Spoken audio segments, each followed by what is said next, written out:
basically आगामी साधारण निर्वाचन को दृष्टि रखी आमर कोंडागाँ जिले में आमर उमरकोट रायघर और कुंदाई पुलिस ता सहित छत्तीसगढ़ राज्य पड़ोशी छत्तीसगढ़ राज्यर कोंडागाँ विभिन्न पुलिस ऑफिसर सहित आम गोटे कोऑर्डिनेशन मीटिंग आम करूँ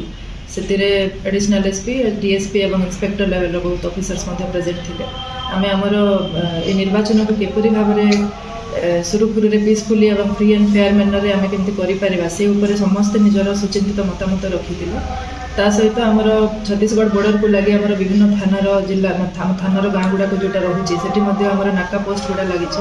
से आमर मिलित भाव में इंडिविजुअली